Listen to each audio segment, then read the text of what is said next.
All right. We are live. What's going on, everybody? Been a while since I've seen your beautiful smiling faces. Good to see everybody. Glad to be back. You guys could let me know in the chat that you can see me and hear me okay, that the audio and the visuals are good to go. Then we will get started. All right. Thanks, Charles. Thanks, Samson. All right, so let's do a recap of what just happened with the Federal Reserve, and then we'll get into questions. You guys can start loading the chat up with any questions that you have for me. All right.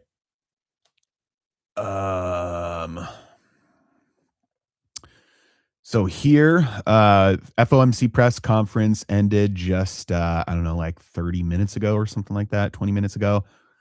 And here's a statement. So we'll go with the FOMC statement first. This is from CNBC. What they do is they cross out the things from the last statement. So this part in red, that was there in the last statement, and then they underline in red the things that have been added this time. So really, everything in the statement is pretty much identical, exactly the same. Why is it not zooming? What's going on? Okay. Let's do it this way. Pretty much everything is identical. In the bottom here, we see that there was a change with who voted for lowering rates.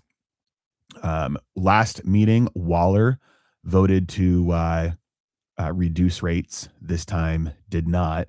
And so Stephen Moran was the only one who voted to lower the target Fed funds range. The other thing that changed was they switched out the part of the intro sentence where it said unemployment rate has shown some signs of stabilization. They switched that to the unemployment rate has been little changed in recent months. And I'll go into this, but in the question and answer time, he did talk about that a little bit. And then the biggest thing that changed here was they added this sentence: the implications of developments in the Middle East for the U.S. economy are uncertain. Really taking a non-stance stance with what's going on. And then in the Q&A portion of the press conference, it kind of became clear. A couple things became clear. Number one, they are aware that inflation has not done what they wanted it to do, and really they're blaming it on temporary fiscal policy actions. So Federal Reserve does monetary policy, they do interest rates and balance sheet. And so they're saying, hey, there's been all these shocks over the last couple of years from like the government's side, not the Federal Reserve side, that have caused temporary spikes in prices that just stick around. And tariffs were an example that Powell gave of that.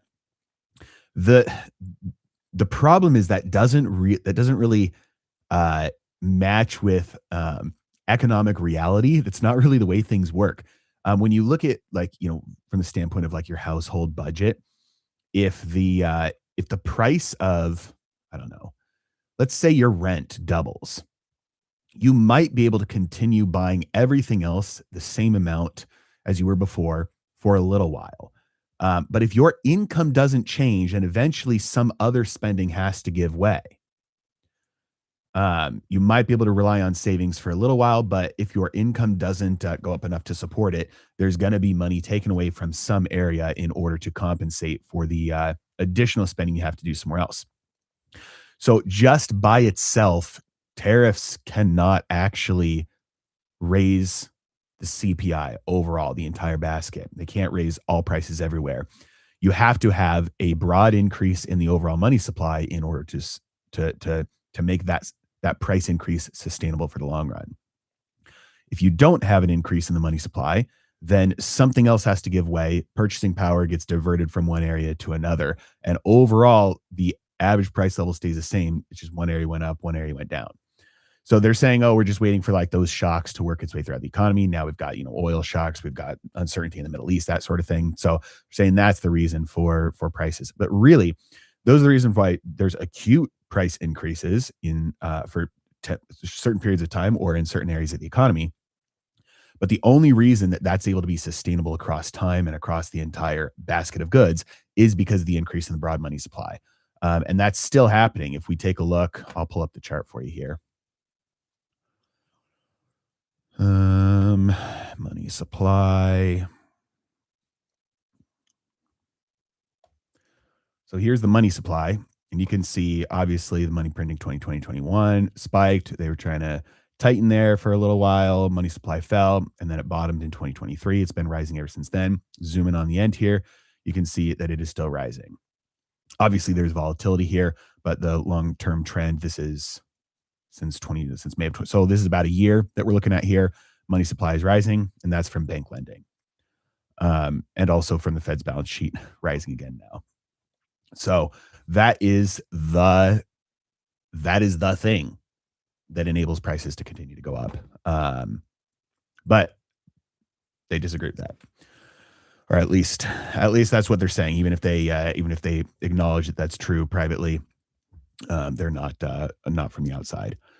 All right, let's take a look at some questions that you guys have thrown in there. Feel free to throw any questions in the chat for me, and I'll try and answer as many of them as I can.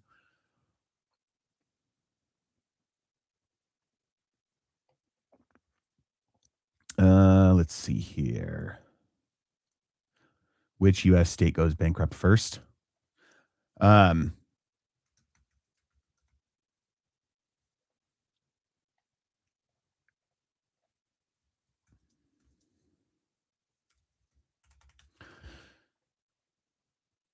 Under current U.S. federal law, states are not allowed to declare bankruptcy.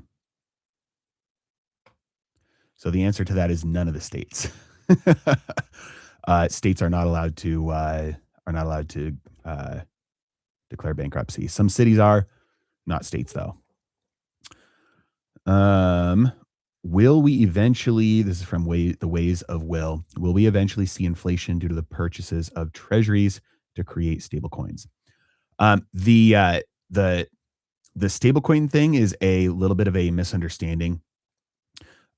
The amount of money that is in stablecoins, if it wasn't there, it'd be somewhere else that also has treasuries as as its foundation. Cash in money market funds, underneath all of that, you peel back the layers, you get to treasuries. Cash in bank accounts, you peel back the layers, you get to treasuries.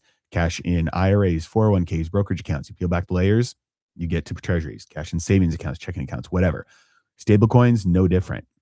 And so it doesn't on net change the overall demand for treasuries, whether if the amount of cash that's going into stablecoins grows, because that cash is coming from somewhere else where the foundation was also treasuries. The reason why it's an issue right now is because stablecoins don't have the infrastructure costs that banks do. They also don't have the history of, like, they didn't load up on long-term treasuries when interest rates were zero. So right now, big banks have large books of treasuries that pay basically nothing. And so they don't have a huge amount of interest to be able to pass along to depositors. Stablecoins don't have that issue. And so banks are not able to compete with them on the with the yield that they're able to pay to depositors. So that's the current debate, how to regulate that to protect the banks, because there's potentially too much competition from stablecoins if you can get a much better yield, and ultimately the risk is the same or maybe even slightly better with the stablecoin, because it's treasuries underneath it at the end of the day. So no, it doesn't on net change anything with the overall demand for treasuries, because it's just the same cash that was somewhere else that also is going into treasuries behind the scenes. So their long-term goal is still to get to negative real rates to inflate away the value of the debt. Um, yeah, I mean, and if you look at like the last 100 years, the vast majority of the time, um, treasuries are paying a rate that is lower than the rate of inflation. So it's a negative real yield. That's the majority of the time. Um, I'm just putting these on because help me focus. Um, block out some of the noise. So yeah, the negative real yields are fairly common throughout history, and it's something that they are probably going to be able to get back to. I would think by the end of this year, they can do it with QE by the Fed, but I don't think that's what they are going to do. They're going to do it with QE by the banks, and that's going to be accomplished through deregulation primarily. In my opinion, I think what they're going to do is get rid of the SLR, the supplementary leverage ratio. That'll allow banks to buy an unlimited number of US treasuries without it counting against the risk limits. That opens up all the risk limits on their balance sheet to make loans to the private sector as well. So should push yields down across the curve, and banks basically get to do QE for the Fed. Um, but it also then opens up a lot of lending capacity to the private economy. Um, why from Mark? Why is gold falling despite the war with Iran?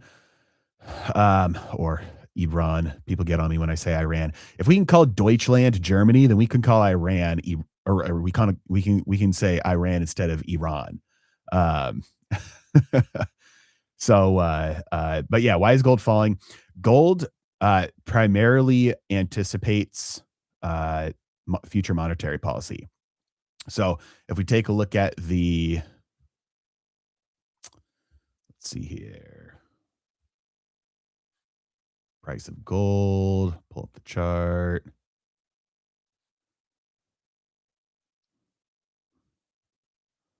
Um, okay, so here's gold falling off right now after today. Seeing a big sell off in gold today. Are we seeing a big sell off in silver? Yeah, same thing. Bitcoin? Yeah. So primarily, in my opinion, the reason why is because gold front runs monetary policy. So this whole entire move here, when we broke out in early 2024, so for the last 2 years, gold's massive, over doubling in price has been in anticipation of the easing that is coming down the pipeline very soon. And the fact that gold looks to have had a blow off top here and is now volatile and maybe moving sideways looks very similar to, oh, dang it. I just moved that. Didn't mean to. Looks very similar to like this right in here. I would not be surprised at all to see something like this happen for the next couple of years. Um, it means that now it's priced in those effects, um, priced in the volatility that safe haven. It's the buying, in my opinion, has largely happened. So yeah, I don't think that the conflict, the war, oil, any of that is anywhere near as impactful or meaningful um, as global monetary policy. So the safe haven play has been made, and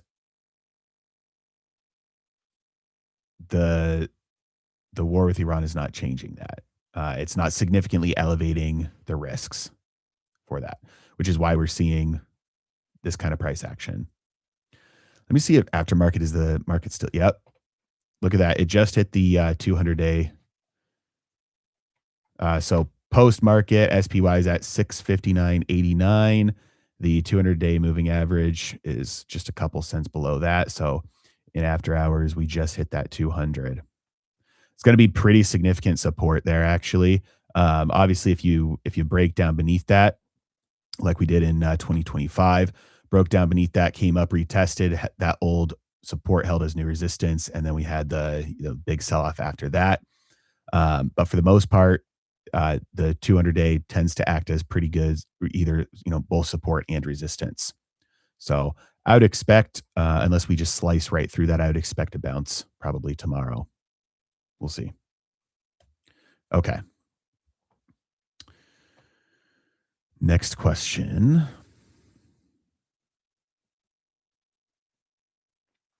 From Bass3DO. How do American wages keep up with housing or rent inflation?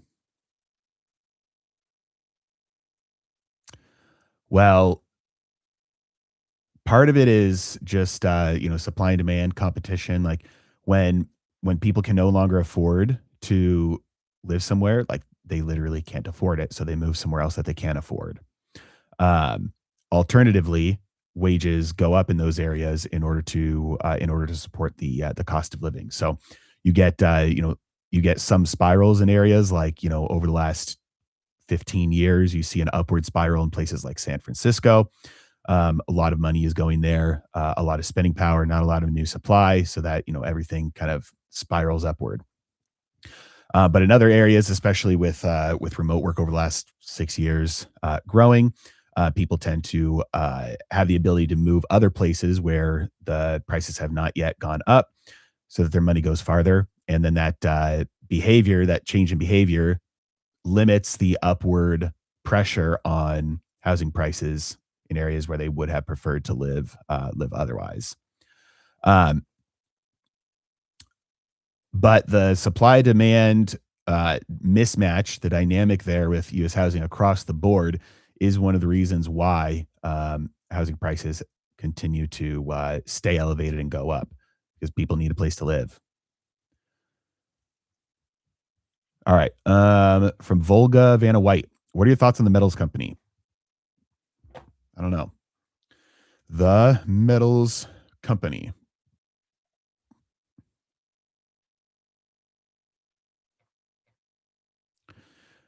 is developing the world's largest estimated resource of metals required for electric vehicles and low carbon energy.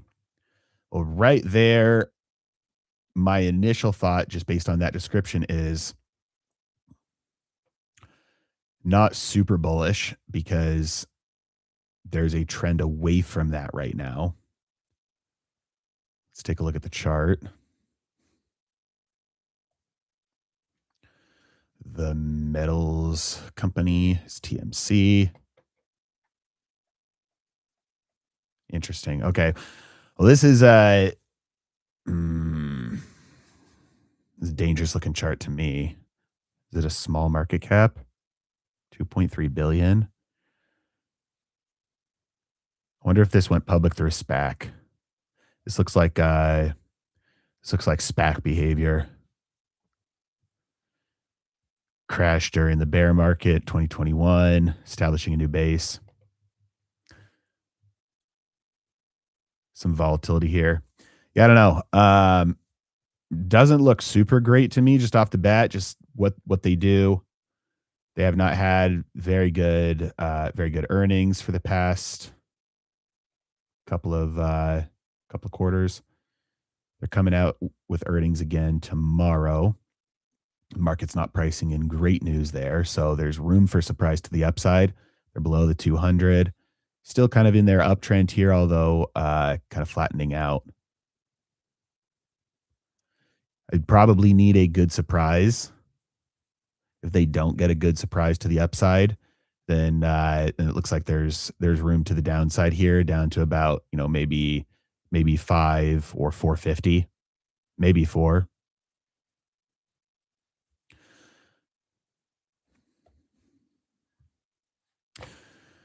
All right. Next question. Let's see. Hmm. If you ask me, the Feds need to cut taxes to fight inflation. Um, there's two sides to that. Like just hypothetically, if we could just press a button and have taxes across the board go down for everybody, number one, everybody has way more purchasing power then, or to the extent that taxes go down, people have more purchasing power. So there's an increase in demand that happens initially. So you'd probably actually get an increase in prices in the beginning. On the other side, though, that you do have more capital freed up left in the private economy that contributes towards production, and so if we could just let's say slash taxes in half and nothing else changed, then we probably have a spike in prices, resulting in then a future actual fall in prices, not just fall in inflation, but fall in prices. Um, So short-term inflation followed by longer-term deflation. Now that would be really sustainable if they would also cut spending. If they don't do that, they just cut taxes. Then ultimately, you'd have a lot less of that because even though taxes directly are cut, if they don't cut spending, then they're still taxing the economy just through inflation. They're borrowing money into existence, which still sucks purchasing power out of the economy. Every dollar the government spends is the real number that the economy is being taxed. Um,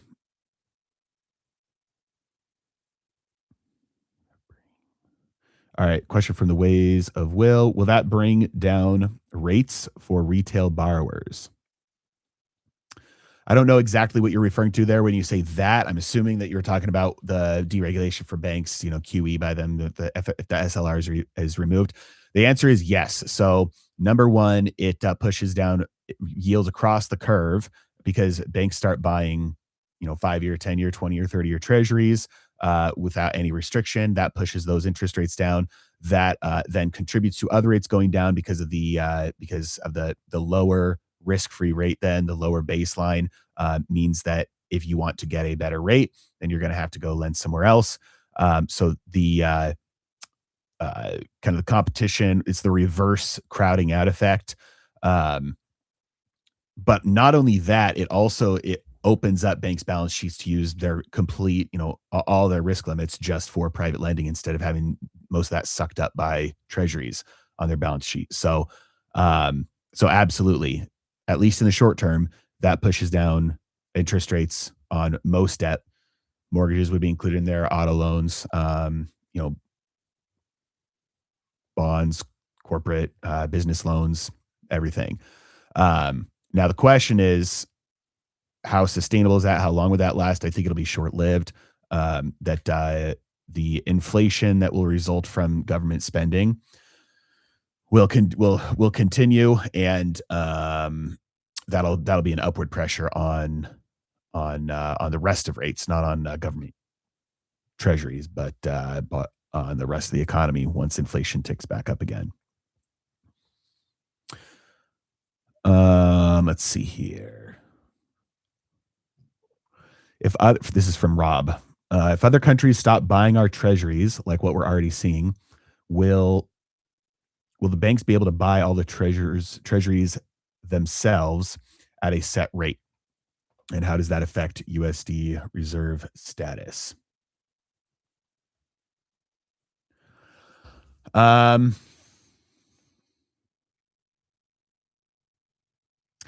yes. So the foreign purchases of treasuries have been very slow and slowing down for like a long time, like 10, 15 years. This is not anything new. And the Federal Reserve for a while kind of filled that gap. And now they're signaling that they don't really want to participate in filling that gap anymore. Um, and so right now, there's a lot of selling. There's foreign selling. There's the Federal Reserve is buying right now, but really it's not much. They're buying T-bills and the short end. Um, there's really not a whole lot of demand for long-term treasuries right now, really from anyone. Um, and so assuming this happens, what I think is going to happen, then yeah, banks fill that gap. Um, Now, US dollar as the global reserve currency, there's two pieces to this. This is like treasuries as the reserve asset. Um, Percentage wise, that's been surpassed by gold already. Part of that is due to the rise in gold prices, but percentage wise, gold is a larger chunk of foreign central bank reserves than treasuries are today. Um, Now, the dollar's usage as a currency for spending continues to go up. This is one thing that I talk about with it's not Triffin's dilemma. It's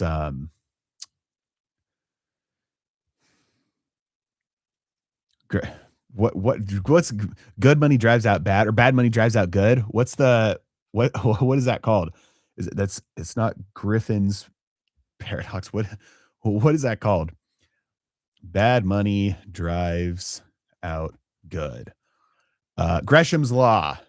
Gosh, I can't believe I couldn't think of that. So Gresham's law states that bad money drives out good. You imagine like, Roman society, they say, okay, hey, everybody turn in your gold coins because somebody's counterfeiting these. We're gonna melt them down and remint new coins that are harder to counterfeit. And then everybody starts getting the new coins back, and then they realize each 1 ounce coin used to be 100% gold, and now it's 80% gold.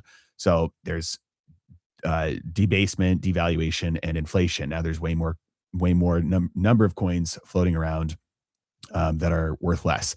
So as that process happens, now people start hoarding the old ones, even though the legal stated value of each coin is the exact same. They hoard the old ones and they spend the new ones because they know one is more valuable than the other. So the spending of the worst currency goes up, the saving of the better currency goes up. And so when you see the US dollar being used increasingly in global transactions, like in Swift transactions and things like that, that makes sense. You want to spend what you don't want to keep. Um, and the things that you do want to keep, you'd see those percentages increasing, like gold. All right. This is a question from mm,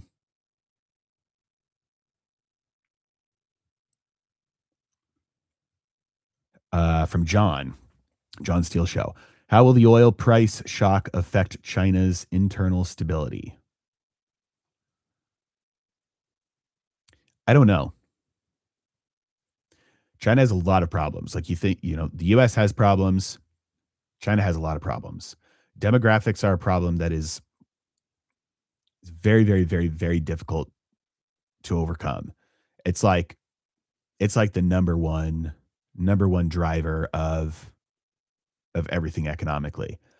So when your demographics are moving in the wrong direction, it's it's very hard to engineer success around the demographics going the wrong way. Um, Not only that, like they're the control their currency, um, their money printing, the command and control nature of their economy, which we're moving rapidly closer in that direction, unfortunately. But the amount of influence that the government control has over the economy that results in misallocation of resources and malinvestment. Like we've all seen the ghost cities, buildings and buildings and buildings of just empty apartment buildings that something happened, they were built wrong with the wrong concrete or something, they all have to be demolished, and ghost towns. Like this is something that they have big problems for sure. I don't know exactly how much the oil price shock is going to affect them, but um, there's other things that are affecting them too. All right. Let's see here. All right. So one of my moderators, All Nighter Hider, looks like he's talking about comments. So, some of you said so. Daniel said, did my chat get deleted? Um, the only reason why we would delete comments coming in would be if they were like spam, um, I don't know, like uh abusive, whatever. Um, so no, you're not getting deleted just because you ask a question or have a comment that I don't like or something. All right. With This is from the Ways of Will. When we get negative yields, will this create lower rates for the retail borrowers? I answered that. Okay. From Volga, how impactful would it be if the SEC removes the need for quarterly reporting? Seems like it would negatively impact retail traders. Okay, a couple of things. So number one, I've thought about this a while because over the long term, deregulation and just allowing the free market to do what individual participants in the free market would prefer, that is a recipe for growth and success and prosperity and fairness always. So when I was thinking about this, I was like, okay, well, quarterly reporting is mandated by law. Moving to twice a year instead of every quarter feels like a step towards just more free markets. However, it really isn't. It's still the government saying, hey, if you are a company that has shares listed in a certain way on a certain type of exchange, you have to do something. It's just changing what they have to do, from reporting every quarter to reporting twice a year. So the thinking behind it is if companies are forced to report earnings every quarter, then they're focusing on the results every single quarter, which means that they may prioritize things that are better for short-term numbers at the expense of things that are, for long-term growth. Whereas if they only have to report twice a year, maybe that'll allow them to, that their incentives that'll allow them to focus more on the long run, not have to worry about reporting every single quarter and what that'll do to their stock price. I think the effects of this are fairly negligible because it's reporting it twice a year. That's still a fairly short term outlook. It's not like you're going from like worrying about the short term day to day to worrying about 10 years from now. It's a couple of months different. So I don't think the results would be significant enough to uh, to see any real changes in like the long term growth of the markets or the economy. Um, Maybe slight, but not super meaningful. Now, on the other hand, it also presents some problems because it allows potentially companies to hide bad information for longer before the market finds out about it. Um, and maybe they're able to dilute their shares a little bit more before the bad numbers come out. Maybe insiders are able to dump a little bit more, or the opposite. Maybe they're able to accumulate a little bit more before the market finds out the reason why insiders are announcing purchases. So it basically means that the market is going to have to pay more attention to less clear signals, things like insider buying and selling, um, rather than just like the straight numbers. It also means there's probably going to be a lot more volatility around those earnings. Um, the best solution would be just, in my opinion, deregulation, which is like, hey, if companies want to report, they can. If they don't want to, they don't have to. It's like you'd be pretty dumb to invest in a company that was like, we're just never going to publicly release our numbers. It's like, okay, well, I'm not going to invest in your company then. And so there would be some companies that would choose to constantly be updating maybe every month, and they'd be showing their numbers. And then other companies are like, hey, we're in a growth phase. We're just we're not going to care about this. We're going to report every year, something like that. And so it would allow more of a free market approach that would um, decrease volatility where the market cares about it the most, and um, increase speculation in areas where the market cares about it the most, and the chips would fall where they should. But we're not going to get that. So I think the dangers of decreasing, at least in the short term, are probably a little bit outweigh the positives. But either way, other than just the spike in volatility around earnings, I don't think it'll have a super big impact either way. Okay. Let's see here. All right, question from Bobby Mudd. Not related to this video, but I see you talk about bank deregulation. If this happens, why would banks rushing into treasuries given the history of capital control? If this happens, why would banks rush into treasuries given the history of capital control usage? Um, oh, well, because I don't know if this is exactly what you're asking there, because capital controls are more going to be used to keep uh, individuals from protecting their assets through, with either other currencies or gold or, capital flight or whatever. But I guess this is more like, why would banks do that if like the yields are really low? If it's like, negative real yields through something like yield curve control, something like that. The answer is because banks don't care about the absolute yield that they're getting. They care about the spread, because they're not just sitting on like a static lump of cash that they're trying to deploy to get the best returns possible. They're pocketing a spread. And so if they invest in treasuries, they're loaning money into existence. Um, and so if they get 4% from treasuries and they have to pass 3% to you, they're pocketing 1%. Um, if they get 3% from treasuries and they pass on 1% to you, they're pocketing 2%. So they care about the spread, number one. And then number two, because they're loaning money into existence, they're able to capitalize on doing that more and more and more, rather than just like you and I who are sitting on our own cash that we have to deploy. Um, and so if banks are deregulated to the point where they can buy more treasuries, it means they're buying a lot more treasuries than they are right now.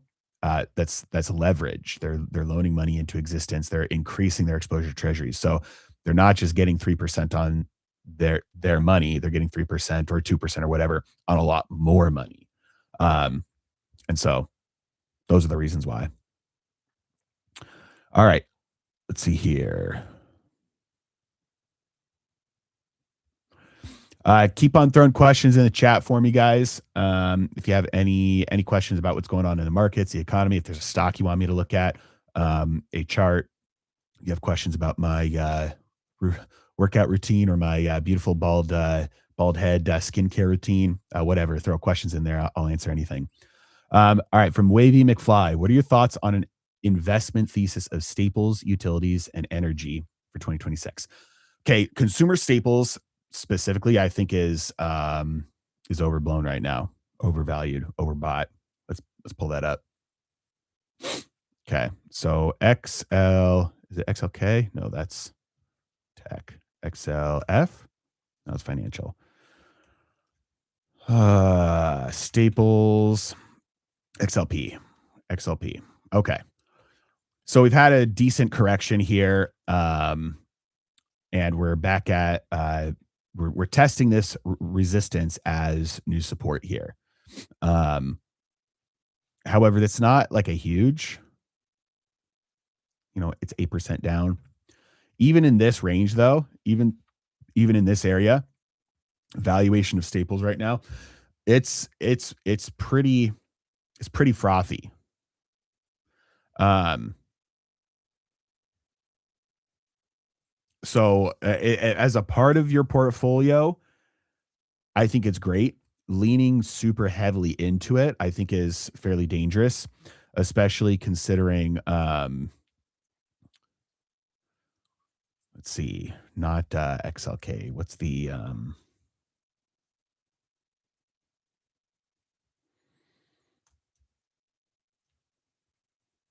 yeah. Um the sell-off that has happened in tech and software stocks, and certainly some of that is deserved. Like I use Duolingo as an example quite a bit. It's like the service that Duolingo offers is not has really no moat anymore. You can learn a language for free from any of the AI tools. I think Gemini just released one that is like it operates very similar to how Duolingo works.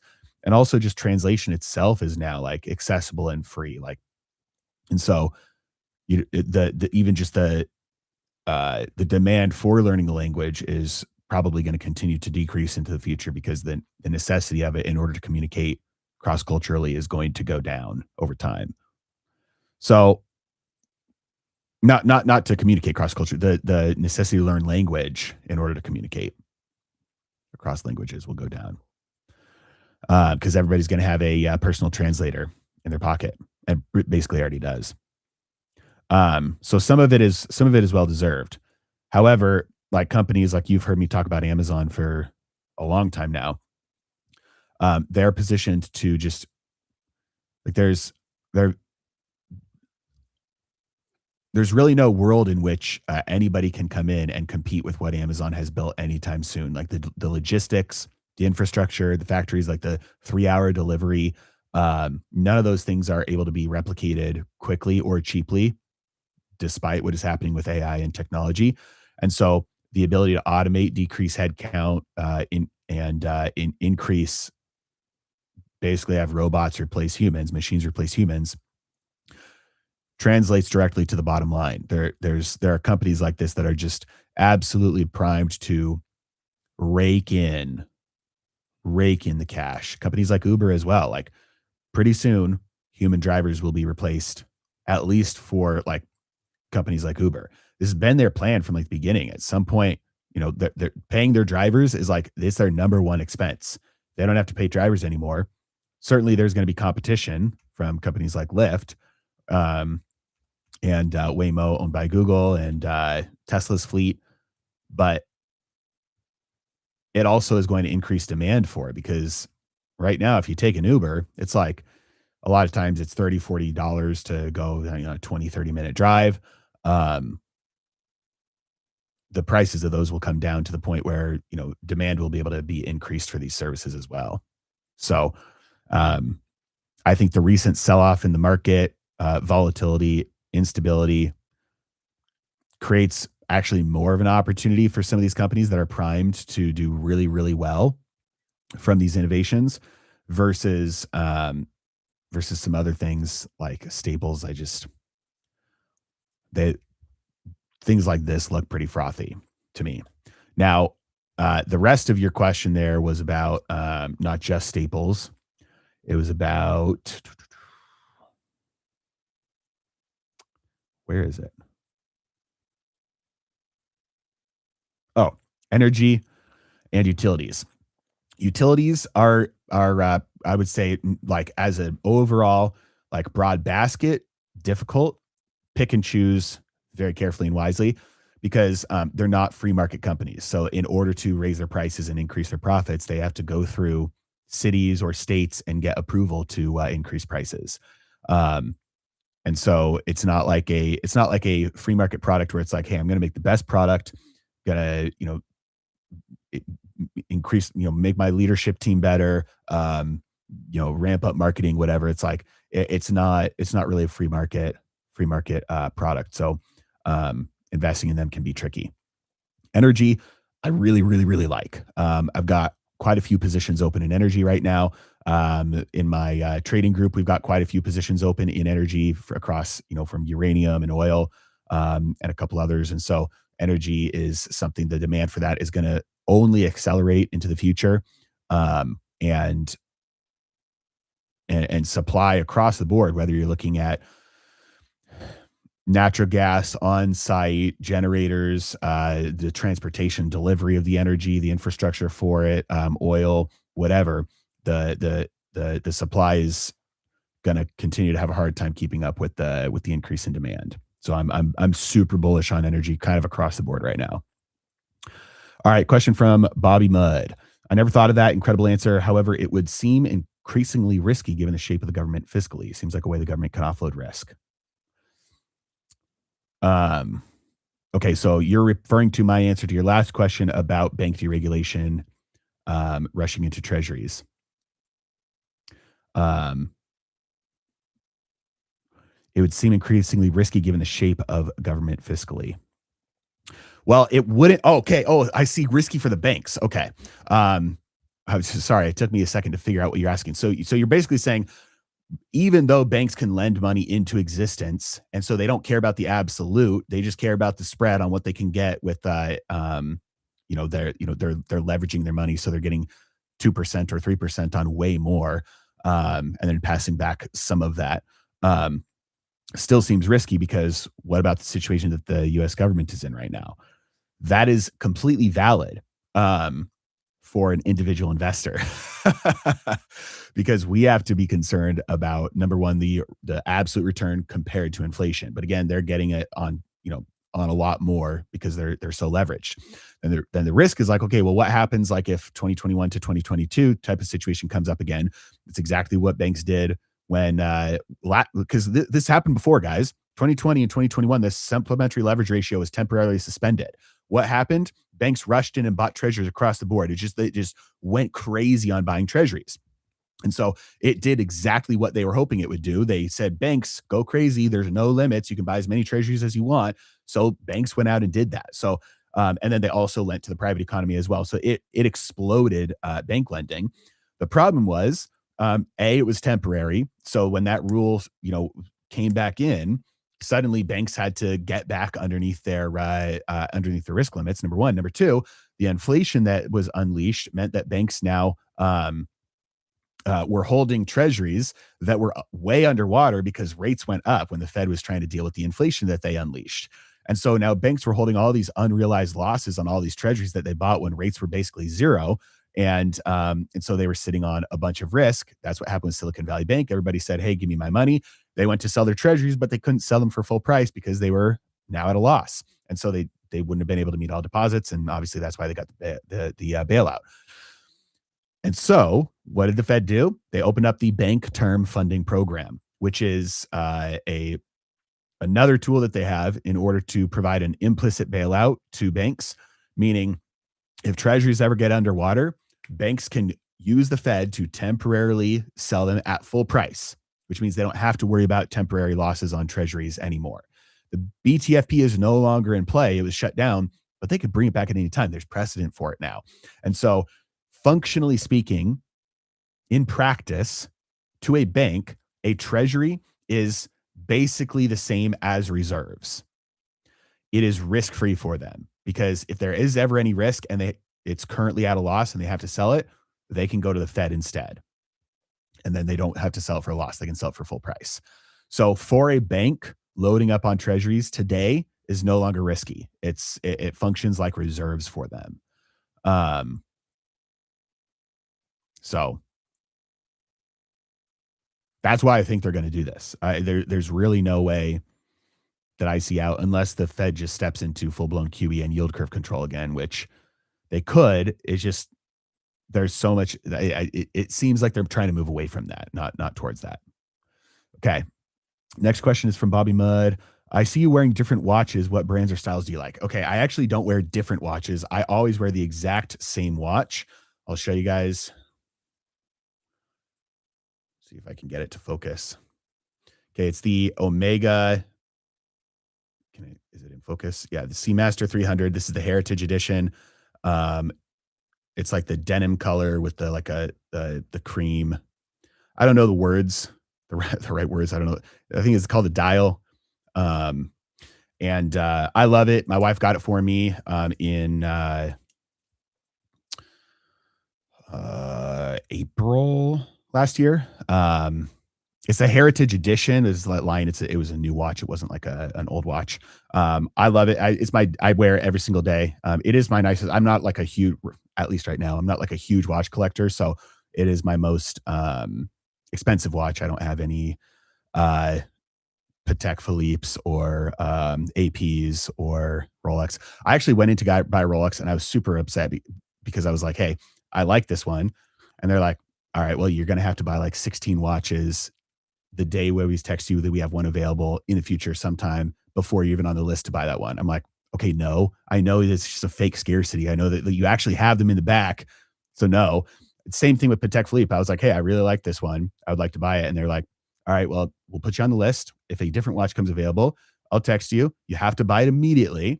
If you don't, you're never going to be even notified about getting on a wait list for the one that you want." I was like, "Okay, no." So I went into Omega. I was like, "Hey, this is the watch I like. I would like it." And they're like, "Okay, here you go." I was like, "Cool, thank you." And so I just hate the stupid, fake scarcity games. But yeah, I wear it. I wear it every day. I really like it. And so I'm a big fan of Omega over some of the other brands because they don't play those stupid games. Okay.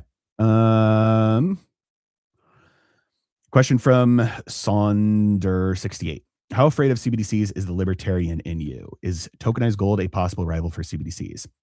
Okay.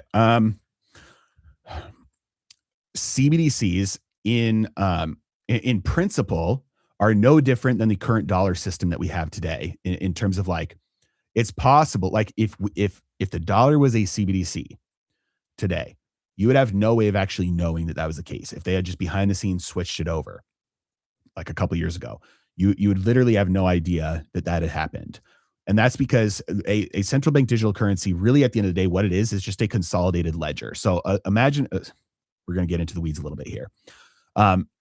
Money is a ledger a ledger is just a list. So imagine Excel spreadsheet. One column you have everybody's name. Next column you have everybody's account number. Next column you have everybody's account balance. And then comes after that, you have like the transactions that cause those balances to happen. Right now, every bank keeps their own ledger. So they've got your name, your date of birth, all of your information, your account number, your transaction history, and your current balance.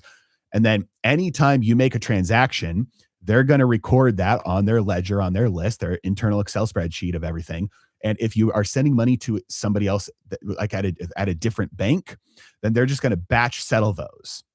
And so they're not going to they're not going to record um, from your account. I mean, they'll have the history of it, but they're not going to make these actual transactions take place.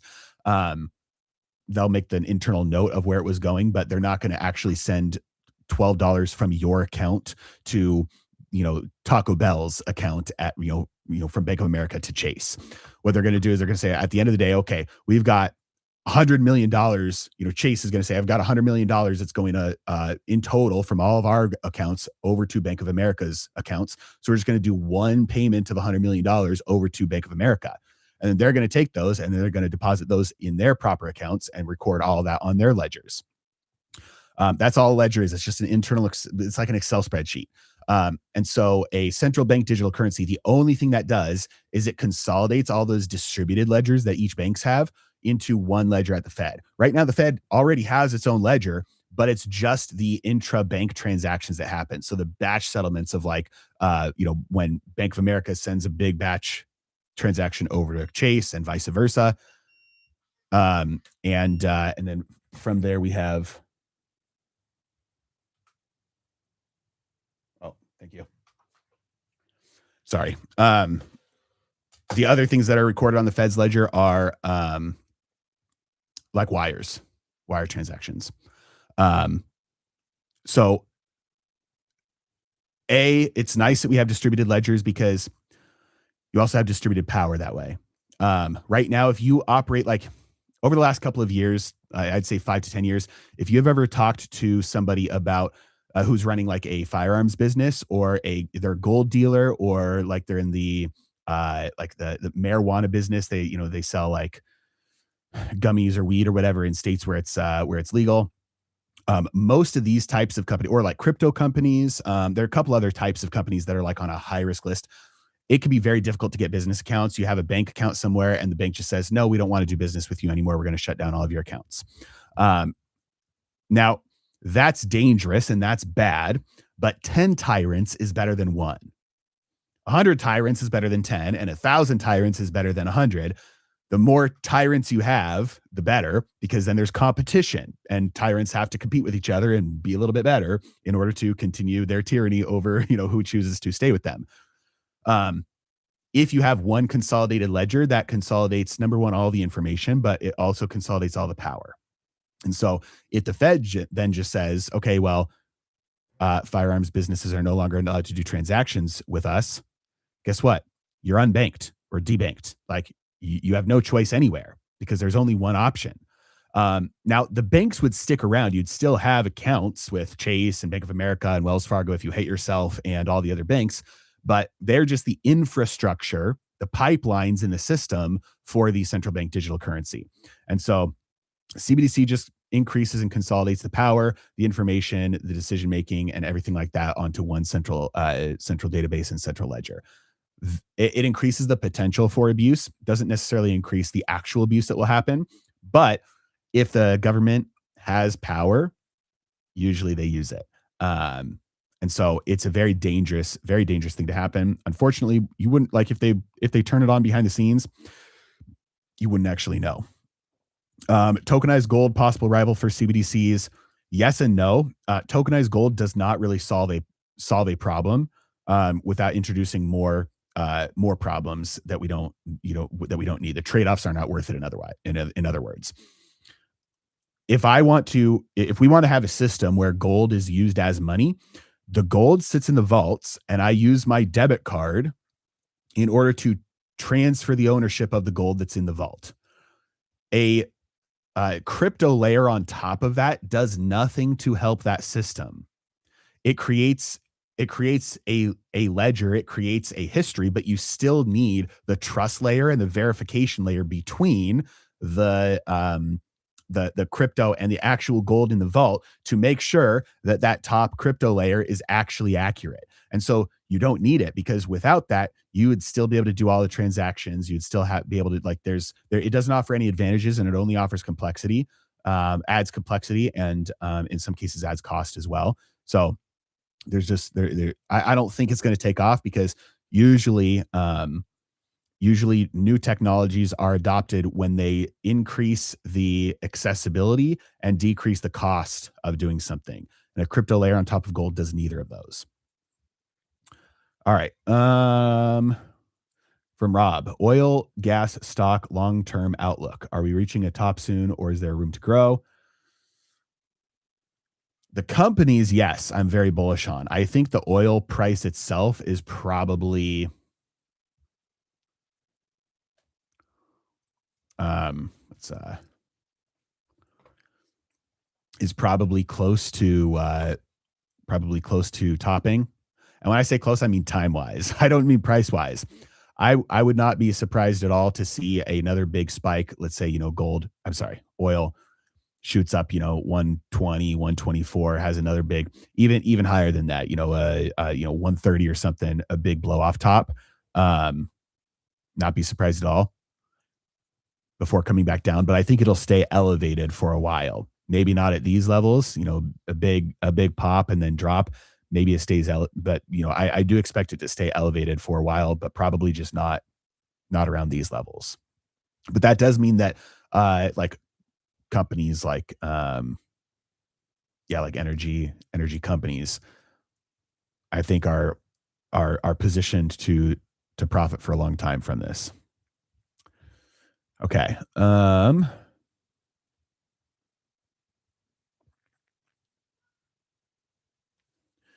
This is from Keller. If oil prices get too expensive, could you see a scenario where layoffs could happen in part in particularly in the white collar sector, and they use the opportunity to employ AI to replace them?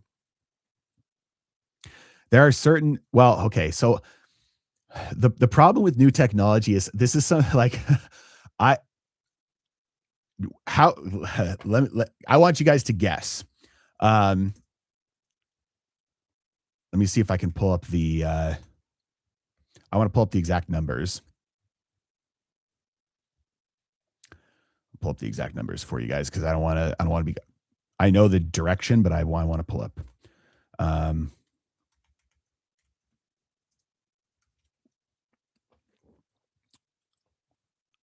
all right.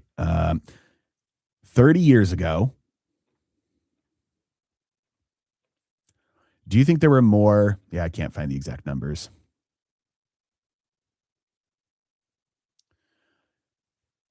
Do you think there were more professional like photography jobs 30 years ago or today? Most people would think, okay, well, photography used to be like hard to get into, expensive cameras, you had to do the film, you had to be good at it. Like you couldn't just like edit digital photos on your computer. And now everybody has a phone in their pocket that takes professional level photography. There are more professional photographer jobs today than there were 30 years ago. So even though the supply of that good increased like infinitely, the demand for that job still actually increased. And over the last 6 months, job listings for software engineers has increased 50%. It's nowhere near where it was back in like 2021. But over the last 6 months, you might have expected, given everything happening with AI and how you can just like throw up websites now, you have Grok or Claude or ChatGPT code something for you. You'd expect like, oh, that means that the people who are highly skilled at this, there's not going to be as much demand for their labor. Demand's actually growing for their labor because they are so much more productive now. They have such a higher amount of output than they used to, that the return that you can get from employing these people for your company is way higher than it used to be. So before is like, if you hire somebody for 150 grand, it might increase your revenue by, let's say, 300 grand. So that, that'd be a worth it trade. Now you hire somebody for, let's say, 200 grand. And, even though it costs more, your revenue for your company could increase, by 500 or 600 or a million. because they have so much better and higher output now. So there are certainly some areas where I think that there's going to be a lot of displacement, like low level things where it's like one example might be like um, very simple, like data entry, like tasks that are easily trainable um, on a computer. It's like I don't have to have a person do this anymore. I'm just going to have a program do this for me. Um, but I don't think it's going to be something that will contribute to like mass layoffs across the entire economy. Be job shifting and increase output by people. All right, question from Zappo U. Do you ever buy into funds such as UPRO, a 3x S&P fund? Typically, I've used it short term personally. Almost never. Every once in a while, I have a short term trade. The reason why I say almost never is because let me show you something.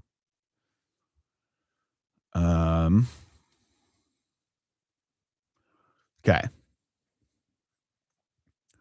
So this is UPRO. This is the 3x S&P 500 fund. You can see, okay, well, it's done great, right? I want to show you this right here. So since February of 2025, UPRO is up 3.5% as of today, whereas the actual S&P 500 is up 8.5%. So how in the world is that possible? If UPRO is supposed to do 3 times what SPY does, why is SPY up more than UPRO? And it's because of something called beta slippage. And this has to do with the fact that losses are more powerful than gains. So if you go down by, I'm sorry, let's move over to SPY. So let's say SPY goes down by 10% from today. If it goes down 10%, it would be right here. Well, if you want to get back up to exactly break even, you have to go up 11%. So a 10% loss is equal to an 11% gain. Now let's say you have a 20% loss. Well, a 20% loss, you would need a 25% gain to get back up to break even.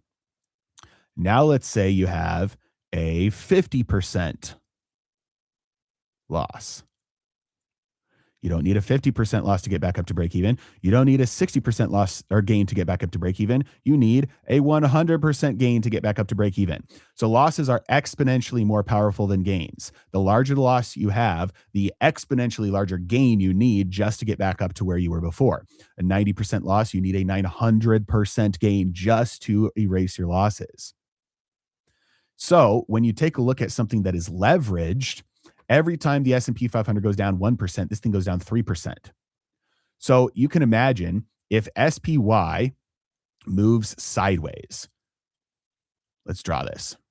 They go down, it goes down this much and goes up this much and then goes down this much, up this much, down this much, up this much. Well, in that case, SPY is moving sideways, right? Jeez, why can't I? Got to delete these little things I accidentally drew. Okay. So SPY is moving sideways. It's just bouncing around in a channel going sideways. Well, every time it goes down, UPRO is going down 3 times that much. And every time it goes up, it's going 3 times that much. But remember, losses are exponentially more powerful than gains. And so you need exponentially more of a gain just to get back to where you were before. So if SPY does this, then what UPRO will do is this. And so that's why UPRO right now is basically at break even compared to February of 2025 when the actual S&P 500 is up a lot. So I'm not saying you can't make money with these things. I am saying they're very, very, very dangerous for the long term. They tend to just erase your money. They're meant for day trading and they're meant for very, very focused, attentive, short-term trades. And that's why things that are the opposite, that are the bearish ones, are just, what is that? What is the, there's a bearish one. This one is the bullish one. I can't remember what the symbol is, but they just erase your money over time. All right. Question from Jinwan. How, and I'm sorry, I know I'm butchering everybody's names here. I apologize. Sometimes they're not names, sometimes they're just usernames. But if it is your name, I apologize for pronouncing it wrong. I will almost certainly not get it right. All right. How about consumer defensive stocks like General Mills or Kraft Heinz? Again, it depends, I think, on the actual stock. So this is one where I wouldn't want to be in the overall index. So if we go to like General Mills, that's GIS. I mean, that's a tough looking buy to me. I would I that's a falling knife right there. And you're almost, I mean, yes, we're now at support here and support here. So maybe that's the bottom. But I mean, given this momentum, we could slice right through that easily. So I would want to see a confirmed bounce and like that support holds before going long on this thing. One of the reasons why, like General Mills, um, like, okay, two things. A, food stamps. Can't use them for junk food anymore. B, Ozempic. For the first time in like decades, obesity in the United States is going down, not up. People are becoming more and more and more health conscious. They're eating less because these weight loss drugs are making you feel full, and companies are going to have a hard time adjusting to that new reality, which is why a lot of them are trying to engineer foods that counteract that GLP-1 receptor. Kraft Heinz is also looking similarly uh, not a good looking chart. Pepsi is actually doing fairly well compared to the others. And I think they own, I could be wrong about this. I think Pepsi owns Frito-Lay. I think they do. I think they bought them out at some point. So they've actually been doing fairly well, but you have to you have to go on a case by case basis. I would not just invest in this like sector overall, because there are a lot of headwinds that they're facing. Okay. From Kernzilla, how can the COMEX become low with inventory if it's literally sitting on 6x the amount of cash needed to restock? No one seems to be able to answer this one. How can the COMEX become low with inventory? It's literally sitting on 6x the amount of cash needed to restock. I don't know.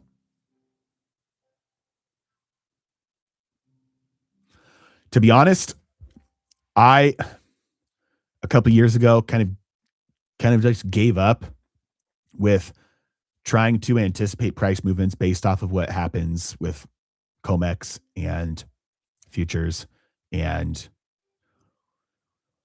it's a game that is difficult to play because a lot of the trading is actually legitimate. When it looks like it, on the surface, it can look fraudulent. A lot of it is legitimate. For example, this is an article that Keith Weiner wrote, CEO of Monetary Metals. It's on his website, on their website, Monetary Metals. But when you like the margin requirements that recently went up for gold futures, if you have a gold jeweler that has to hedge their inventory, those margin requirement increases just increase their cost. And now it's based on a percentage of the price of gold. And so even just the price of gold going up, nothing changed with their business, nothing changed with like their inventory, but now they have to post way more collateral just to keep the hedge, increase costs. So either they have to dump the hedge, which is going to push the price down, or they have to post more collateral, which is going to hurt their business, or they have to sell their inventory, which is again going to hurt the price. And so that's legitimate business activity that is going on there, not just paper trading. There's certainly manipulation, but manipulation is short lived. It's not something like if you're trying to hammer the price down, you have to close out your shorts at some point to take the profits, or you get squeezed out. All right. From Mango, do you think Microsoft, Amazon, and Meta are good buys at current prices? Related AI pros and cons, business model issues such as with Meta. Okay, a couple things just right off the bat. Microsoft, I'm neutral on. Meta, I dislike. Amazon, I love. And so I say that What I mean by that is that's like my positioning. The only one of those 3 that I actually have a position in is, Amazon, and I don't have a position. So even though I don't like Meta as a company, I don't have a bearish position. I don't have a put. I'm not short. And same thing with Microsoft. And so, my the you can judge the conviction of my opinions by my positioning. But yes, I think Microsoft has done a very good job over the decades of proving that they know what they're doing. If you buy Microsoft every time it comes near the 200-week moving average, you're gonna over the like you would have done extremely well. Um,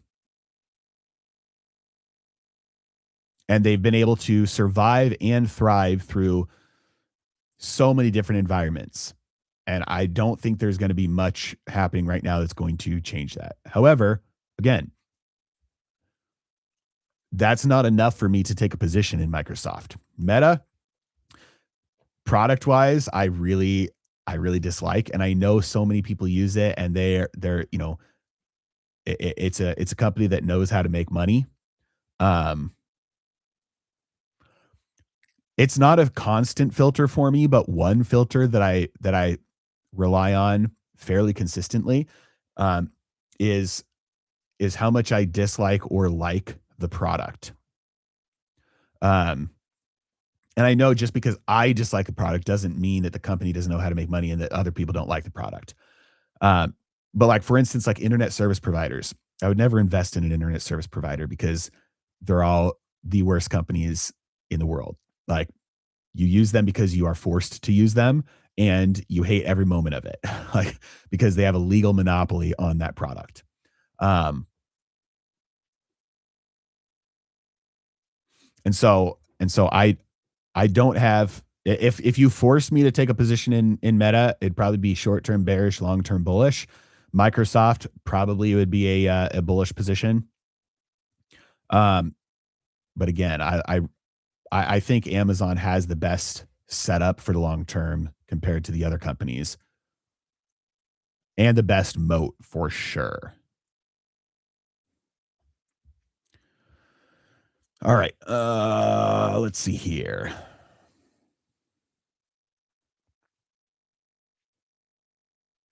Question from Bitcoin Broccoli. Just joined if you already covered. Could the Trump accounts be the beginning of the CBDC? No. The Trump accounts are managed or like they're custodied by regular brokerage accounts. They've got nothing to do with CBDCs. CBDCs are banking, not investing. All right, Zach R for you. What are your thoughts on Circle? It has jumped quite a bit in recent days. I number one, I don't like IPOs, and this is a company that recently IPO'd. Um, I really almost as a rule stay away from IPOs. Very rarely there have been some that I've jumped into pretty quick, but as a general rule of thumb, I stay away from IPOs because they tend to be exit opportunities for early investors. They're retail hypes and and then dumps. Um, and then also a company like Circle that is well, let me just make sure. This is the stablecoin company, right? Digital currencies, public blockchains for payment. Yeah.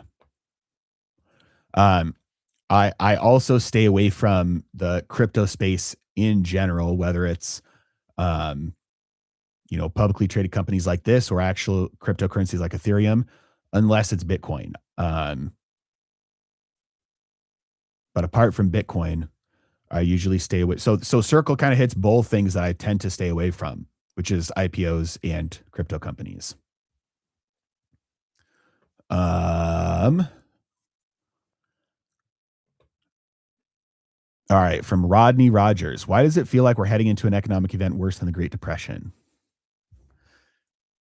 Um, pro- Probably because we're heading into the opposite. No, I'm just kidding. Um, that could be a contrary. Like, look, it might be hard to like remember the reality of these situations if you're just relying on your internal memory because your stories about the past change as you live. But if you think about the times in the market where you've had the most fear, it's probably the times where you have trouble falling asleep at night. You have a pit in your stomach. You are thinking to yourself, "What if I would have done something differently? What if I would have sold? Um, like, what did I miss? Like, how could I have made this mistake? Why did I not get out?" Um,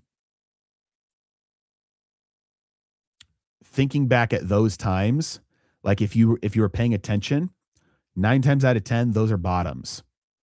Like, it's right where you're, like, at desperation and capitulation and ready to close and just walk away. 9 times out of 10, usually those are, like, signs of the market bottoming. And it's because you're not alone. You're like, as much as we like to think we're unique, we make decisions that are rooted in human nature. And so many of our decisions are going to be very similar. And so when we're feeling that, a lot of investors are feeling that, which means the selling has probably come close to being completed. Um, Once everybody is sold, there's no more selling left to do. The only thing is buying. And obviously, I know every time there's a buy, there's also a sale. Like, you have to have a buyer and a seller on every side of every transaction. But um, the the desperation of being willing to accept lower and lower prices at some point ends once the capitulation sets in, and that feeling is a sign that we could be close. On the other hand, when you have the feelings of like euphoria, when you're like when you're pricing out and building the Porsches and the sports cars on the websites with the builders, and you're like, all right, 350 grand, I could afford that in a couple of years at this current rate. I could take this amount out of my account. Or when you're like you're checking Zillow and you're looking in the neighborhoods where the houses are like 4 million, 5 million, $6 million, and you're like, okay, like we keep on going at this rate, we might be here in a couple of years. Like when you start and when you're like checking your account every hour because you're like, man, I made this much money today. I made this much money today. This is crazy. Like, that's euphoria. That's a sign. That's it. That's a top sign. That's a signal that things might be, at the tail end of the big rise. So now I'm not saying that just because you feel like we're heading into an event worse than the Great Depression, that you're necessarily wrong. But it's important to remember that the Great Depression, one of the reasons why it happened is because everybody felt like that was impossible. Like the day before the stock market crashed in 1929, it was peak euphoria. Everybody felt like we are only going to continue to get richer and richer and richer forever. That's why the top happened. And so it could be that you feeling that way is a common feeling shared by many because we are already in a very bad, struggling time and that we might be on the tail end of that. Okay. Question from Daniel Richards. What's your opinion on the iShares S&P 500 Top 20 ETF? Ticker symbol IS20. That might be in a different country. Let me check.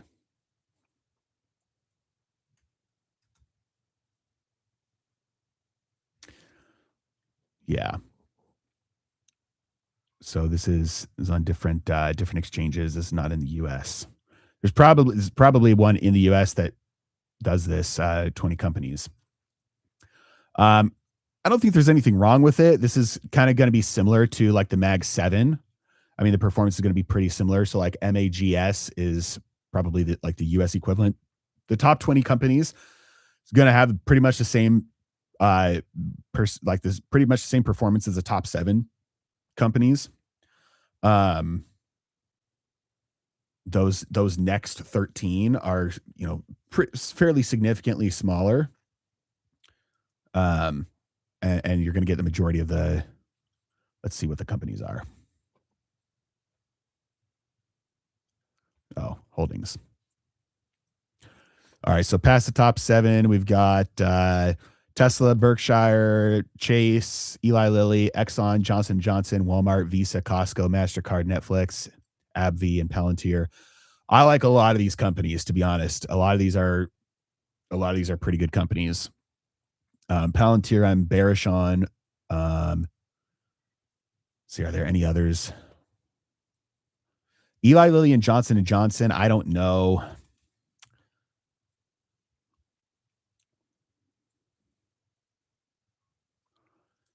Like Johnson Johnson may be overbought right now.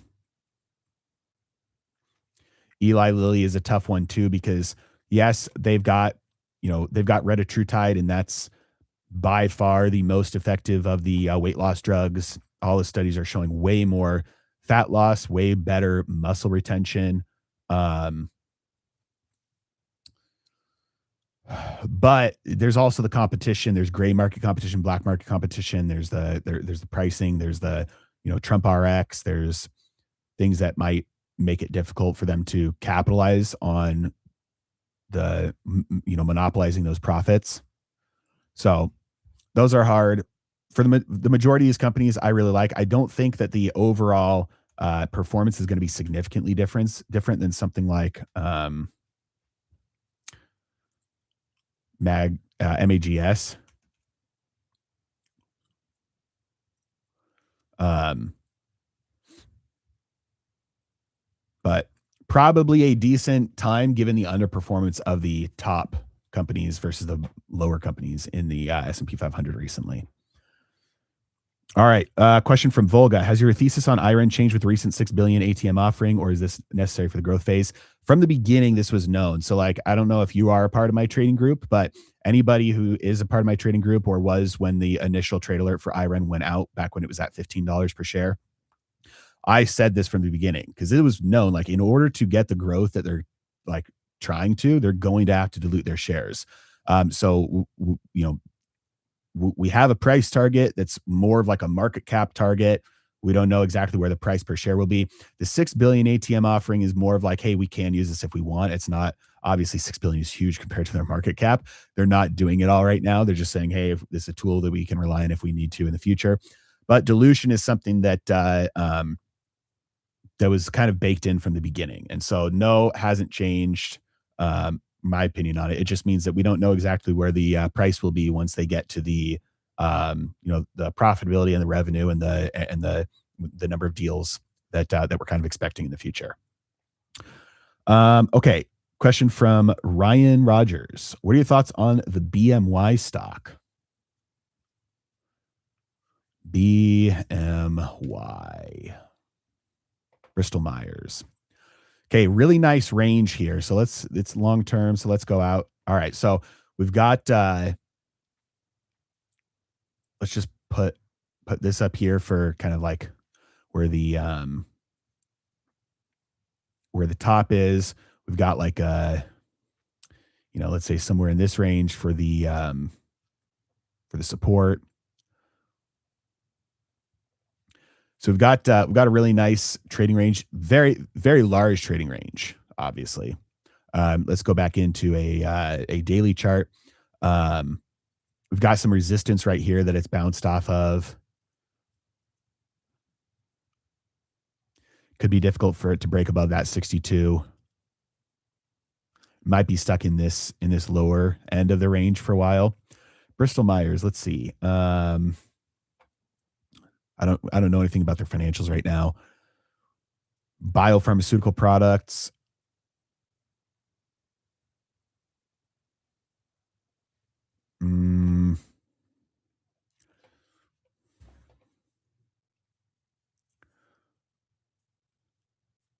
Their PE ratio is 17. Not terrible. 4% dividend is pretty good.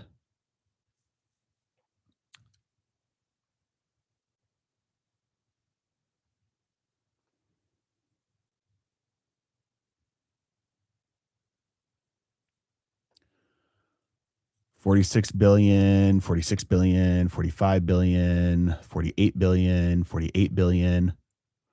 Revenue's kind of flat. Net income is $7 billion, $6 billion, $8 billion. They lost $9 billion in 2024, $7 billion in 2025. Fairly flat there as well. I mean, it makes sense. Their stock price has been volatile but flat for like a while as well.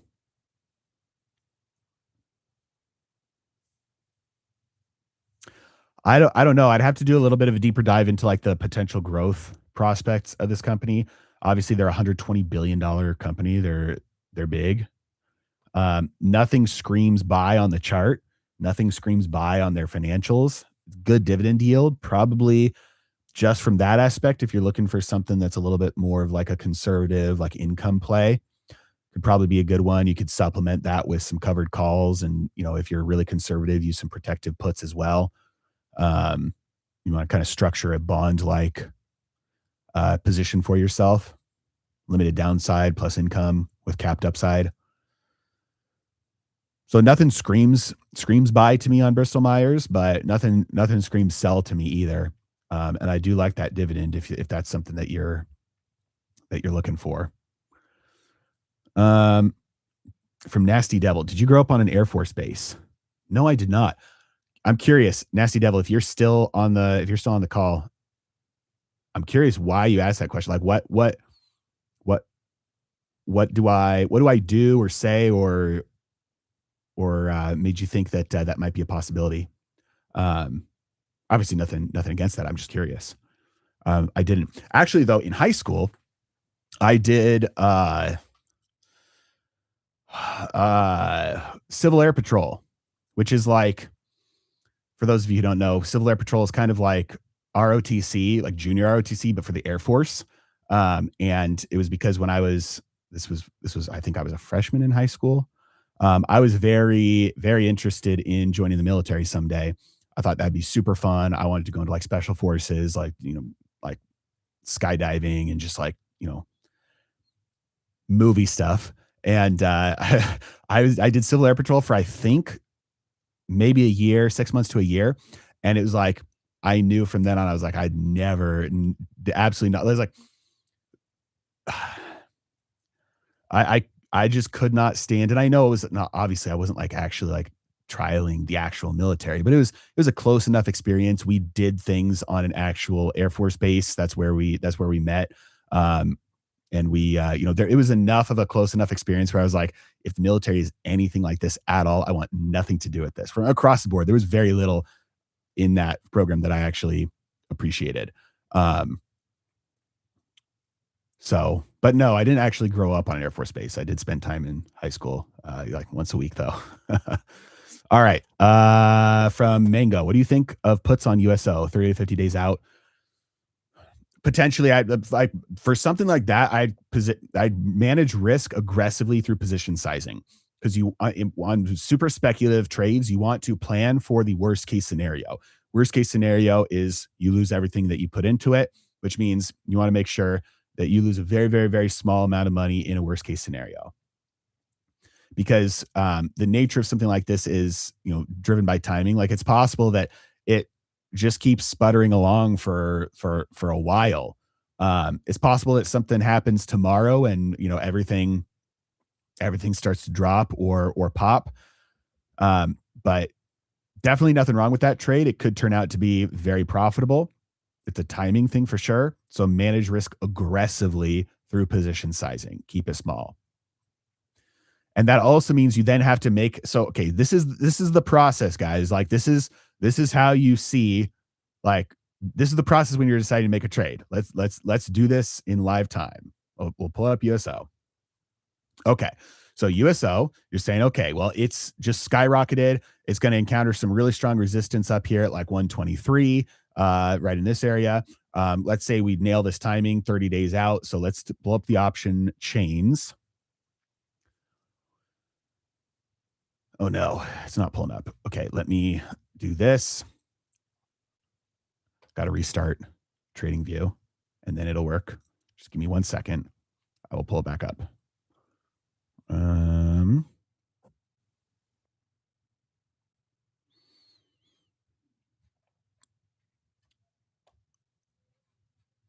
Options. Boom. Okay. All right. Now we pull up USO. We're looking at the puts. Okay. And we're looking at, let's say 30 days out. Let's just go to May 1st, a little bit longer than 30 days. Let's go to May 15th. Okay. All right. So we want to capitalize on a big collapse in the price of USO. Let's just say it comes back down to, We're going to price it coming back down to, let's say 84 is our target. Okay, so first things first, we're going to look at the at the money puts. Let's just look at the 120s. So the 120 is currently trading for, let's say $16. So if we buy the 120s, our break even is $16 below the strike price, which is going to put us at 104. So that's a pretty significant fall. It's a 14% price decrease just for us to break even at expiration. If it gets all the way down to our price target, then that 120 is going to be worth $36. So we're risking $16.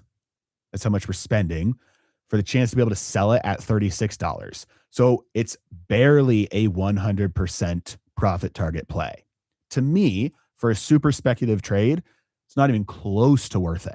It's like 100% is the absolute minimum to make it an asymmetric opportunity. And if you're risking 0.5% of your portfolio, what is that going to do for you? If 0.5% of your portfolio turns into 1% of your portfolio, you gain overall 0.5%. That is nothing. So to me, a trade like that is not even worth considering. So I'm like, all right, well, I'm not going to look at the 120s. So now let's look at the 100s. Just to, make a big jump. Okay, so the 100 strike price is trading for $6. Okay, so we go $6 below the strike price to find our break even. We're at 94. So now we have to have USO fall by 23% just to break even. Still a lot, but what happens if it goes down to our target of 82? Then that trade is going to be worth, 84 was our target. That trade is going to be worth 16. So in this case, we're risking $6 for the chance to sell it for 16. Now that's almost triple. So that's a much better risk to reward trade because you have the potential to almost triple your money. Still not quite enough to just like automatically say, yeah, I'm going to take that trade because we need an insane move in USO for that to happen. And on top of that, we need an almost equally insane move just to break even. So what this is telling us is that the market is pricing in insane volatility, and that's showing up in the option market, which means even if you're right about the direction here, it may not be possible to have a really good trade, even if you're right about USO falling. Because even if we go like to the extreme and let's say, okay, well, we're going to let's look at the 90s. It's probably about as low as we can go before it starts to reverse. That has really good volume today. Somebody just bought 2,000 contracts of this thing, and it's $3. So we put it down, if we buy the 90s, we have a $3 break even. So it has to go down to 87 for us to break even. And then if it goes down to 84, which is our target, then that's going to be worth $6. So we're spending $3 to make $6. That's back to only 100% profit target. So again, not great. And so to me, like there are no, in this time frame, there are no option strike prices that have pricing that is good enough for like the risk to reward that I'm comfortable with for my asymmetric trades, for like the things that are like, hey, very speculative, probably not going to pan out, but if it does, I'm going to make a ton of money. That's not true here. If it pans out the way you think, none of these are going to make a ton of money. Even if you go in the money, and let's say we buy the 130s. The 130s are $23. So 130 minus 23 is going to be 107 right there. So then we only need a 12% fall in USO to break even. That's a lot more of a conservative play for sure. But if it gets all the way down to our target and goes down to 84, then that's going to be worth $46. So we're spending, how much were we spending again? $23 to get a potential $46. So again, that's only 100% profit potential. So there are no strike prices in here during the time frame. I think that this massive fall could happen where I'm going to be compensated for the risk that I'm taking on, which is likely a close to, or if not complete 100% loss. So no worries. Either I short the stock and buy calls to cover, and just have a very small profit potential on the share price going down. I have like a 20 or a 30% profit potential on the share price going down, or I look for another opportunity. There's so much speculation here, bidding the price of these options up from all the volatility that's being priced in. There's not a good trade here, in my opinion. Now, it doesn't mean you can't be profitable, but the risk to reward, given the information we have right now, given the pricing, is like, all right, no worries. I might be right about this, but if I'm wrong, the potential reward does not outweigh the risk that I'm taking on here. And that's the process, guys. That's what you have to go through. Like, this is, I don't know if you guys know, but this is what I mostly do. This is what I spend most of my time on. I'm looking for the markets for opportunities to try and make money. I saw a question earlier up in this thread that I don't know if whoever asked it is still on. They're asking me why I don't have some trade alerts capitalizing on the volatility and energy markets and stuff going on with Iran right now. This is why. This is why I haven't issued trade alerts in my trading program on some of these things happening right now, because the pricing is out of this world. Even if we're right, the potential reward is very low. And so, this is what I do. I look for trades. I look for investment opportunities, look for things that might not be priced in the market. I think, okay, then we look at our price target. Where do we think that the stock could go, given if I'm right about this? Where is this going to encounter support or resistance? Where's the stock price potentially going to get? How long is it going to take to get there? Now let's look at the option pricing. What could we potentially make if we're right? And what will we lose if we are wrong? And if there's not a good opportunity, then it's like, we move on. There's always another opportunity. There's always another trade. As long as humans are alive on this planet, there will be an opportunity to make money. You're not missing out on anything. Even if oil crashes from here, the thing that makes a decision right or wrong is not whether or not it paid off. Like, the thing that makes a decision good or bad is not whether you are right or wrong about it. It's whether or not that decision should be repeated, given the information you had at the time. Given the information we have right now, that risk to reward ratio is not very attractive. And so don't kick yourself if you look at something like that, whether it's USO or another trade or whatever, and you decide, you know what, not worth it. I'm going to move on to a different one. Don't kick yourself if later you go back and look and you're like, oh, I was right. I should have made that trade. No, given the information you had at the time, you didn't have a crystal ball. You made the right decision. You were managing risk appropriately. And so that's the process. You put your nets in the water, you look for opportunities, you find areas in the market where you think it could move because of a certain catalyst, and then you see if there's actually an opportunity to profit off of that. And if there's not, you move on because there's always another trade. Okay. From Sonder, when you're considering a directional play with options, do you prefer out of money calls, puts, calls, or spreads? It depends on the situation. So when you're building a house, if you approach that house and say, I have a hammer, I'm going to go build a house using a hammer, it's going to be very difficult. There are some situations when you're building a house where you need a hammer. That's the right tool for the job when you're trying to put a nail into a piece of wood. There are other situations where a hammer would not be the right tool for the job. If you have to cut a 2x4 in half, you would like a saw more than you would like a hammer. If you try to use a hammer for that job, it's not going to be as fun. It's not going to be as efficient. It's not going to be the best tool for the job. Options are the exact same way. Out of the money options are more appropriate in certain situations. In the money options are more appropriate in certain situations. We just went through the pricing on USO. There are some trades where it's like, okay, the in the money options have very little time value baked into them. The out of the money options are super expensive right now. And so we get the exact same potential reward on our invested money if we go 50% in the money versus 50% out of the money. So we're going to go 50% in the money on that, because now we have baked in risk protection, because the stock would have to fall by 50% for us to lose everything, versus the out of money option. The stock could go up 20, 30, 40% and we would still lose everything because it didn't get all the way to go to get that out of money one in the money. And so it depends on the situation. Spreads are the same thing. Whatever you're trying to build or trying to do at that time, there is a way that you can structure a trade that will be the optimal way to structure a trade for that situation, but it's not always going to be in the money, out of the money, or spreads.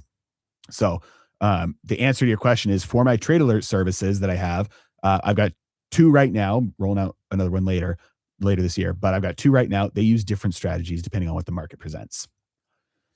Okay. From Zupified, what are your thoughts on silver and gold? Bullish or bearish in the short term, long term, other metals? Long term, I'm bullish, and I mean years out. Short term, I'm bearish to neutral. I think blow off top has happened. Volatility and sideways action in the precious metals is probably going to be there for at least a year until the situation changes. But right now, that's what it looks like to me. Other metals, copper probably the same. Other metals, I am still bullish on. All right, from Zach R for you. Is power as a service something to look into as there's a need for energy? Oklo, new scale microreactor companies. Um, yeah, we did have a trade in my service on Oklo last year. We closed it out. That was a really good trade. Um, the problem with some of these companies is like when they will be able to bring the products to market. And so there are other companies that we're long right now, like I don't know, there's other energy companies that we're long right now because they have the ability to fulfill that short-term energy need while the nuclear build out happens. Because the nuclear build out it's a long, slow process and expensive because of regulations. We see the Department of Energy making changes to streamline that process to make it easier, but it's nowhere near enough to like do anything like super soon. You still need the like on-site power, like generators and natural gas and diesel and things like that. Um, Grid advancements, infrastructure. You need all that right now in the present in order to fill that gap until nuclear can get up to speed, and that's probably at least 5-10 year process. All right. Thanks for the exercise on the process of identifying asymmetric opportunities was great. Well, I'm glad you appreciate that. And again, that's what I do all the time. When I find a good trade, I send it out to my members that are part of my trading programs. All right, from unknown YTX. This is why I like the CSP CC strategy. There's a lot less thought, and you earn money writing options to gamblers. The CSP CC, that's the cash secured equity put and covered call strategy. There's nothing wrong with that strategy. What you are there, but you always have to make sure that you are saying like, what's the trade-off? Like there's no free lunch. And so when you are collecting income with that strategy, what you are giving up is the potential for upside. And so there's always a cost, there's always a trade-off. They're also giving up, like you're also taking on the risk of downside. So if a company comes out and has like a really surprise event that's like, hey, this really significantly changes the direction of the company, now you just assumed all that risk. For instance, there was a company, Grail. They do the blood cancer screening tests. They were performing extremely well, fairly volatile. So a cash secured put covered call strategy would have been working well to collect income on them along the way. And then study was released where it was like a huge study, tons of participants, and it resulted in no future decrease in diagnoses of like stage 4 late stage cancer. So even though like you have the ability to catch it earlier, for some reason these studies didn't show any result in the long-term decrease in future diagnoses. The stock collapsed 50% overnight. The CSPCC strategy means you just assume that risk. You were collecting income to take on that risk. Now you got stuck with those shares. And so hopefully you were collecting enough income along the way to where when you then sell those shares, you're not closing out at a loss, but you might be. That is a risk you're taking on. The other thing is true as well. The stock could do the opposite, where overnight some really, really, really great surprising news comes out, and the stock overnight, next day it opens up 50% or 100% higher than it was before. You just missed out on that. You were collecting 2%, 3%, 5% along the way, and now you just missed out on the big jump. So there's no free lunch. There's always a trade-off, always a cost. Nothing wrong with the strategy. It's a great strategy. Just know what you are giving up. Okay. This is going to be the last question because we've been going for almost 2 hours now, an hour and 45 minutes. If you did miss the beginning, the replay of this will be going up after. And by the way, guys, I don't know if you noticed, because it probably hasn't been like pushed up on the feed or whatever. I did start another YouTube channel that is clips only. And so from these live streams, I'm having them all clipped out. If they're under a minute, if the clips of me answering a question are under a minute long, they're going up as a vertical short. If the clips are, I'm sorry, not a minute, it's 3 minutes. If it's under 3 minutes, it's a vertical short. If it's over 3 minutes, it's a horizontal clip. And the YouTube channel is called Heresy Financial Clips. Real creative. So if you're interested in just the snippets or the tidbits, then Heresy Financial Clips is a new channel that I just started. That's just the clips from these live streams, and eventually it'll be clips from my regular YouTube videos as well.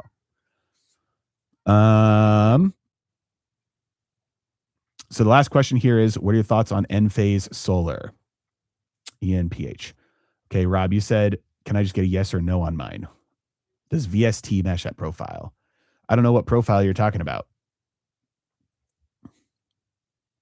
Got to give me some context, and then I might be able to answer and give you a yes or no. So from Timothy Detterman, what are your thoughts on Enphase Solar? ENPH.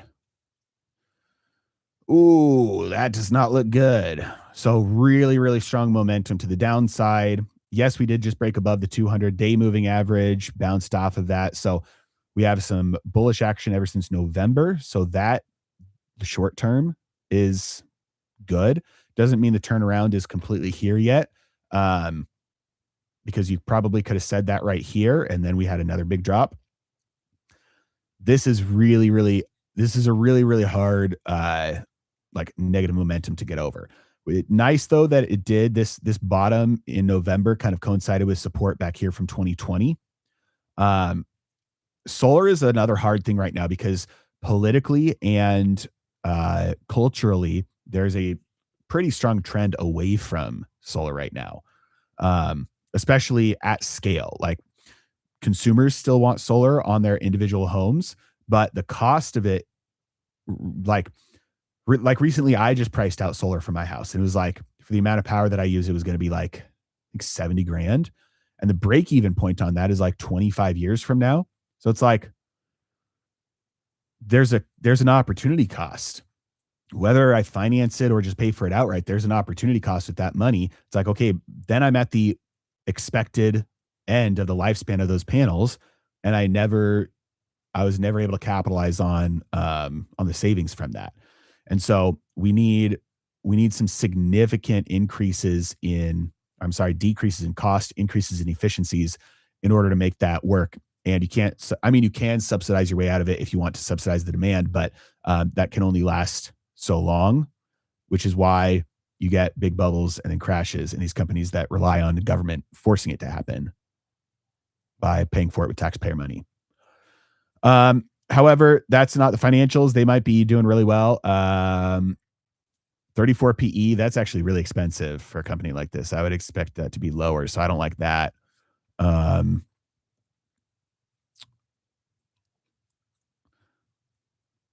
Okay, so 62 million, 29 million, 37 million, 66 million, 38 million.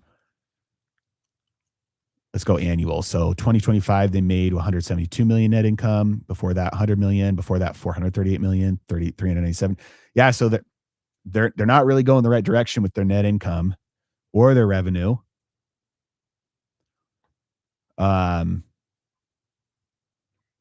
So this may be something where you're like, okay, I could be getting in on the bottom here, like right at the turnaround, like when things look really bad. But it's it could be catching a falling knife kind of thing. So you'd want to be really careful with managing your risk through either position sizing or hedging or tight stops.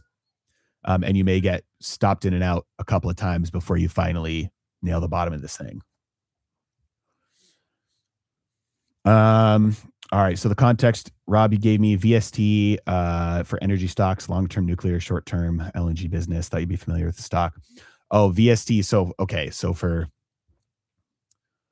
Vistra Utilities, it's a utilities company. They engage in the provision of electricity and power generation, retail, include sale of electricity and natural gas to residential, commercial, and industrial customers.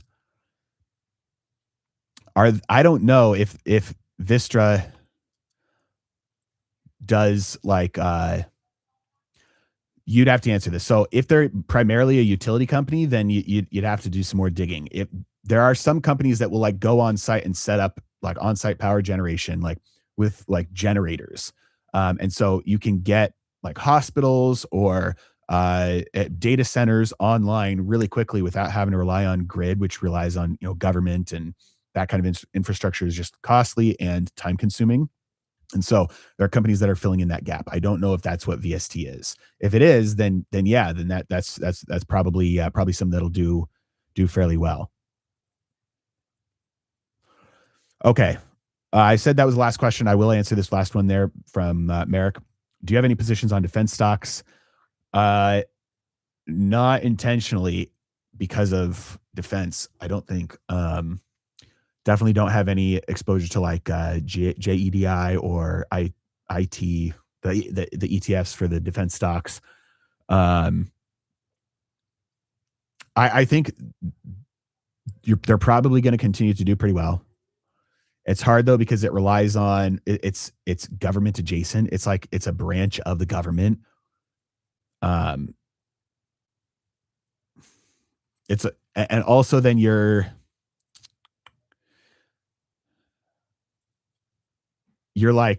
like if you look at some of these companies, um,